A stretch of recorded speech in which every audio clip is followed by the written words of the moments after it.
Hi viewers, welcome to our channel. ప్రస్తుతం మనతో పాటు senior journalist Damoh Bala sir వారితో మాట్లాడదాం. నమస్కారం సార్. సార్, కర్ణాటకలో మనం చూస్తాం నేహా అనే అమ్మాయిని ఫియాజ్ అనే ఒక ముస్లిం అతను అతి దారుణంగా చంపేయడంతో ఇది అక్కడ సంచలనంగా మారింది ఈ ఇష్యూ. అయితే ఇప్పుడు చాలా మంది ముస్లిం సంఘాలు ఏం చేస్తున్నాయంటే ఈ అమ్మాయికి సపోర్ట్గా ఫియాజ్ అనే వ్యక్తిని ఎలాగైనా శిక్షించాలని చెప్పేసి ధర్నాలు చేయడం చూస్తున్నాం సార్. ఇది కాస్త ఆశ్చర్యంగా అందరికి అనిపించింది. అందరూ కూడా అప్రిసియేషన్ చేస్తున్నారు. మీరేం చెప్తారు సార్ దీని గురించి? ఇది హుబ్బల్లి అంటారు కన్నడలో, ఇంగ్లీష్లో హుబ్లీ అంటారు. హుబ్లీ అనే నగరంలో ఒక కాలేజీలో నేహా హీరేమత్ అనే అమ్మాయి ఎంసీఏ చదువుతుంది. ఆ అమ్మాయికి బీసీఏ చదివేటప్పుడు, అంటే డిగ్రీ అనుకోవచ్చు, ఆ బీసీఏ చదివేటప్పుడు ఒక క్లాస్మేట్ ఉన్నాడు. అతని పేరు ఫయాజ్. ఆ ఫయాజ్ డ్రాప్ అవుట్ అయిపోయాడు తర్వాత. సో ఆ ఫయాజ్ హఠాత్తుగా మొన్న కాలేజీలోకి ఎంటర్ అయ్యి అమ్మాయితో ఆర్గ్యూ చేస్తూ సడన్గా కత్తి తీసి అమ్మాయిని మెడ మీద పొడిచాడు. దాదాపు 9 పోట్లు. అమ్మాయి ఒక దెబ్బతో కింద పడిపోతే వంగి పొడుస్తున్నాడు. ఒక్కసారిగా షాక్ అయిన కాలేజీ విద్యార్థులందరూ కూడా ఎక్కడికక్కడ నిలబడిపోయారు షాక్లో. వాళ్ళు తేరుకొని వెళ్ళే లోపల ఆ అబ్బాయి పారిపోయాడు. ఆ తర్వాత పోలీసులు అతన్ని పట్టుకొని అరెస్ట్ చేసి జైలుకి పంపించారు. అయితే ఈ కేసు కర్ణాటకలో ఒక సెన్సేషన్ క్రియేట్ అయింది. ఆల్రెడీ కర్ణాటకలో ఎప్పటి నుంచి కూడా బీజేపీ సౌత్ ఇండియాలో బలంగా ఎక్కడ ఉందంటే కర్ణాటకలోనే ఉంది. బీజేపీ కాకుండా బీజేపీకి సంబంధించిన సంఘ్ పరివార్ అంటారు, అంటే శ్రీరామసేన కావచ్చు, లేకపోతే బజరంగ్ దళ్ కావచ్చు, ఇలాంటి హిందూ సంఘాలు కూడా అక్కడ బలంగా ఉంటాయి ఎప్పటి నుంచో. సో అందువల్ల అక్కడ అంతకుముందు కూడా హిజాబ్ ఇష్యూ కూడా పెద్ద ఎత్తున జరిగింది. అట్లాగే అక్కడ ముస్లిం పాపులేషన్ కూడా చాలా యాక్టివ్గా ఉంటుంది. ఈ ఎన్నికల్లో కూడా కాంగ్రెస్ గెలవడానికి ముస్లిం పాపులేషన్ అంతా కూడా కాంగ్రెస్కి ఓట్లు వేయడం కూడా ఒక కారణంగా చెప్పుకోవచ్చు. వన్ ఆఫ్ ద టాప్ 5 కారణాలలో ఇదొకటి అన్నమాట. మనకి ఉమ్మడి పౌరసత్వం కావచ్చు, సిఏఏ కావచ్చు, వీటికి సంబంధించి కర్ణాటకలో చాలా స్ట్రాంగ్గా ముస్లిం ఆర్గనైజేషన్స్ ఇతర ప్రజా సంఘాలతో కాంగ్రెస్తో కలిసి అనేక స్మాల్ టౌన్లో కూడా వాళ్ళు ఉద్యమాలు చేశారు. ఆ వీడియోస్ అంతా మనకి యూట్యూబ్లో దొరుకుతాయి. అందువల్ల కర్ణాటకలో ఇటు హిందూ సంఘాలు యాక్టివ్గా ఉన్నాయి, ఇటు ముస్లిం సంఘాలు కూడా యాక్టివ్గా పబ్లిక్ డొమైన్లో యాక్టివ్గా ఉన్నారు. పబ్లిక్ స్పేస్, ఫిజికల్ స్పేస్లో కానీ వర్చువల్ స్పేస్లో కానీ. సో ఈ క్రమంలో ఈ ఇష్యూ కూడా ఏమైపోయిందంటే ఒక్కసారిగా బీజేపీ ఏమో దీన్ని లవ్ జిహాద్గా చూడాలి, ఇది అంటే ముస్లిము కావాలనే హిందూ అమ్మాయిల్ని ప్రేమించి వాళ్ళని ట్రాప్ చేస్తారు, దీన్ని లవ్ జిహాద్ అంటాము.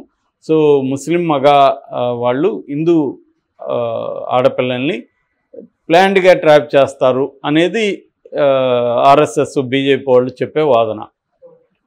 అది కొన్ని కేసుల్లో ఎక్కడైనా వాస్తవం కావచ్చేమో, కానీ ప్రతి కేసులో అది వాస్తవమని చెప్పడానికి తగిన డేటా అయితే ఏమీ లేదు.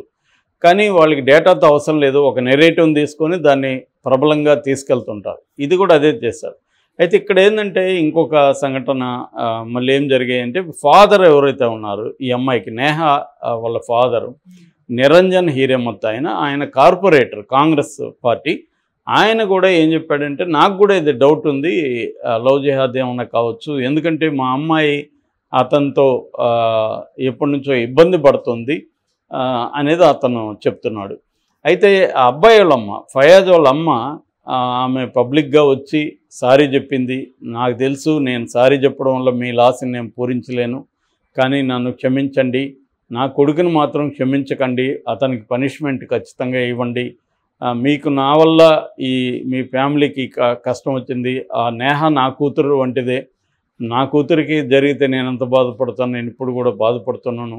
అయితే వీళ్ళిద్దరూ ఒకప్పుడు ప్రేమించుకున్నది వాస్తవమే, నాకు మా వాడు చెప్పేవాడు, నేను అప్పటికి మా వాడిని వారించాను. వాళ్ళిద్దరైతే ప్రేమించుకున్నారు. ఆ తర్వాత అమ్మాయి మా వాడిని వద్దని పక్కన పెట్టేసింది. దాంతో మావాడు ఇలా చేసినాడని అర్థమవుతుంది. ఏదేమైనా ఇది ఘోరమైన తప్పు, ఒక ప్రాణాన్ని తీయడం అనే దాన్ని నేను సమర్థించను, వాడిని పనిష్ చేయండి అని వాళ్ళ అమ్మ వాళ్ళ నాన్న ఇద్దరు కూడా మీడియాతో మాట్లాడారు.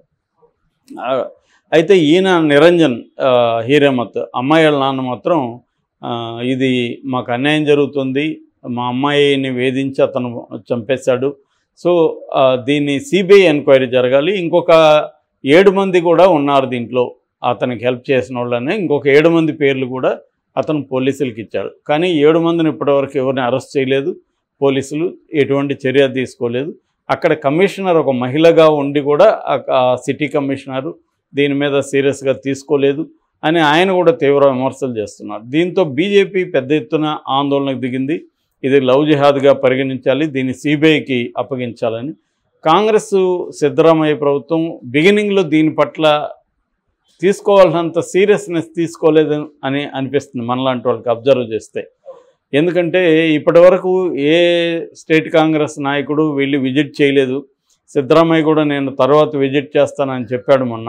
అయితే సిద్ధరామయ్య ఈ ప్రెజర్ తట్టుకోలేక సిఐడికి అప్పగించారు కేసుని. సిబిఐకి కాకుండా సిఐడికి అప్పగించారు.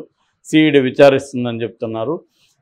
కానీ ఆయన నాకు రాష్ట్ర పోలీసుల మీద నమ్మకం లేదని వాళ్ళ ఫాదర్ అంటున్నాడు. ఎందుకంటే వాళ్ళు ముస్లింలని ఇబ్బంది పెట్టడానికి ఇష్టం లేదంటున్నారు. ఈ నేపథ్యంలో అక్కడ ముస్లిం సంఘాలు పెద్ద ఎత్తున బంద్కు పిలిపించాయి. హుబ్లీ ధార్వాడ రీజన్ అంటారు, ఆ ప్రాంతంలో బంద్కు పిలిపించారు. వాళ్ళు ఊరేగింపులు చేశారు. ఫయాజ్ని కఠినంగా శిక్షించాలి, ఇంకెవరన్నా ఇన్వాల్వ్ అయింటే కూడా ముస్లింలు ఇన్వాల్వ్ అయింటే కూడా శిక్షించండి, ఇదైతే లవ్ జిహాద్ కాదు అని మేము అనుకుంటున్నాం. ఒకవేళ లవ్ జిహాద్ అయితే కూడా మీరు పనిష్ చేయండి, దీని మీద సీరియస్ విచారణ జరపండి అని ముస్లింలు, వేలాది మంది ముస్లింలు వచ్చి చేశారు. ఇక్కడ 2 కోణాలు కనిపిస్తాయి. ఒకటి, ముస్లింలు ఇలాగా తమవాడు చేసినా కూడా వాడిని ఓన్ చేసుకోకుండా ఆ అమ్మాయి చావుతో ఐడెంటిఫై అయ్యి ఆ అమ్మాయి వైపు నిలబడి, ఆ పేరెంట్స్ వైపు నిలబడి, మా మతము అతను చేసినప్పటికి కూడా అతను నేరం చేశాడు కాబట్టి అతన్ని తీవ్రంగా పనిష్ చేయండి, ఇంకెవరైనా ఉంటే కూడా వాళ్ళని కూడా పనిష్ చేయండి, దీని మీద సమగ్రంగా విచారణ జరపండి అని డిమాండ్ చేస్తూ ఆ అమ్మాయి తరపు నిలబడడం అనేది ఖచ్చితంగా మెచ్చుకోవాల్సిన అంశం. నిజానికి ఇలా ఎంతమంది నిలబడతారు? ఇప్పుడు ఒక దళితుడు ఇదే ప్లేస్లో ఫయాజ్ బదులు ఒక దళితుడు ఉండి చంపుంటే దళితులు అందరూ వచ్చి నిలబడతారా? ఒక బ్రాహ్మణ వాడు చంపుంటే బ్రాహ్మణులు అందరూ వచ్చి నిలబడతారా? లేదు బ్రాడ్గా మనం హిందువు అనుకుంటే హిందువులందరూ ఊరేగింపులు చేసి ముస్లింల అమ్మాయిని చంపిన వ్యక్తికి పనిష్ చేయండి అని నిలబడతారా అనేది డౌటే. ఎందుకంటే నేనైతే ఎప్పుడు అలా చూడలే. ఇంకా చంపిన వాళ్ళ వైపు నిలబడిన సందర్భాలు ఉన్నాయి. ఫర్ ఎగ్జాంపుల్ మనకు అమృత ప్రణయ్ విషయంలో మారుతిరావు వాళ్ళ అల్లుడిని చంపిస్తే అతనికి మద్దతుగా కోమటి వాళ్ళందరూ ఊరేగింపు చేశారు. అప్పట్లో షాక్ అయ్యారు అందరూ. ఏరా ఇది, ఒక తండ్రి బాధ ఉండొచ్చు, కూతురు దళితుల్ని లవ్ చేస్తే తండ్రి బాధ ఉండొచ్చు, అది అర్థం చేసుకోవచ్చు. కానీ ఒక వ్యక్తి ప్రాణం తీస్తే దానికోసం దానికి మద్దతుగా అతనికి మద్దతుగా ఊరేగింపులు తీయడం ఏంటి అనేది అప్పుడు షాక్ అయ్యారు. అట్లా అంటే ఒక హంతకుడే కదా అతను, ఒక హంతకుడిని ఎట్లాగా సపోర్ట్ చేస్తారు వీళ్ళు అనేది అనుకున్నారు. ఈ కాంటెక్స్ట్లో ఖచ్చితంగా అయితే నాకు తెలిసి ఎవరు చేయరు. అయితే ముస్లింలు ఎందుకు చేయాల్సి వచ్చింది? ముస్లింలు ఏమన్నా వీళ్ళందరికంటే గొప్పవాళ్ళ, లేకపోతే వాళ్ళు వీళ్ళకంటే ఉన్నతమైన మనసు ఉన్నవాళ్ళ? ఎందుకు చేశారంటే దానికి కూడా నేపథ్యం ఉంది. ఇవాళ ఇండియాలో బీజేపీ ప్రభుత్వం 10 ఏళ్ళుగా పరిపాలించిన తర్వాత ముస్లింల మీద తీవ్రమైన ఒత్తిడి పెరిగింది. వాళ్ళు ప్రతిదానికి వాళ్ళు మన రామాయణంలో సీత అగ్నిప్రవేశం చేసి నిరూపించుకున్నట్టుగా శీలము, ముస్లింలు కూడా శీల పరీక్షకి గురవుతున్నారు. ప్రతిసారి వాళ్ళు నిరూపించుకోవాలి, మేము దేశభక్తులను నిరూపించుకోవాలి, మేము మంచి వాళ్ళని నిరూపించుకోవాలి, మేము తప్పు చేయలేదని నిరూపించుకోవాలి. ప్రతిసారి వాళ్ళకి నిరూపించుకోవాలన్న ఒక పరిస్థితి వాళ్ళ మీద వచ్చేసింది. ఎందుకంటే వాళ్ళు ఏమాత్రం అజాగ్రత్తగా ఉన్నా వాళ్ళ మీద పెద్ద ఎత్తున ఫిజికల్ దాడులు జరిగే అవకాశం ఉంది. వాళ్ళకి వ్యతిరేకమైన ఒక హేట్రెడ్ని మిగతా సామాన్యమైన హిందువుల్లో కలిగించే సంస్థలు విపరీతంగా పనిచేస్తున్నాయి. అందుకని ముస్లింలు ఏ చిన్న సంఘటన జరిగినా చాలా జాగ్రత్తగా ఉంటున్నారు. వాళ్ళు చాలా అలర్ట్గా ఉండి తాము కాపాడుకోవడానికి ఈ పరిస్థితులకి నెట్టబడ్డారు వాళ్ళు. అంతేగాని మిగతా వాళ్ళలాగానే అందరూ మనుషులే. ఇక్కడ పెద్ద చిన్న తేడాలు తప్ప ఒక కులం అందరూ మంచోళ్ళు, ఇంకొక కులం అందరూ చెడ్డోళ్ళు, ఒక మతం అందరూ మంచోళ్ళు, ఇంకొక మతం అందరూ చెడ్డోళ్ళు అనేది ఏమి ఉండదు. చెడ్డ మంచి అనేవి రిలేటివ్ కాన్సెప్ట్లు. అన్ని మతాల్లో అన్ని కులాల్లో చెడ్డవాళ్ళు ఉంటారు, మంచి వాళ్ళు కూడా ఉంటారు. సో ఏదేమైనా కారణమైతే వాళ్ళ ప్రెజర్కి గురయ్యి ఆ సమూహం చేయాల్సిన పరిస్థితి అయితే ఏర్పడింది.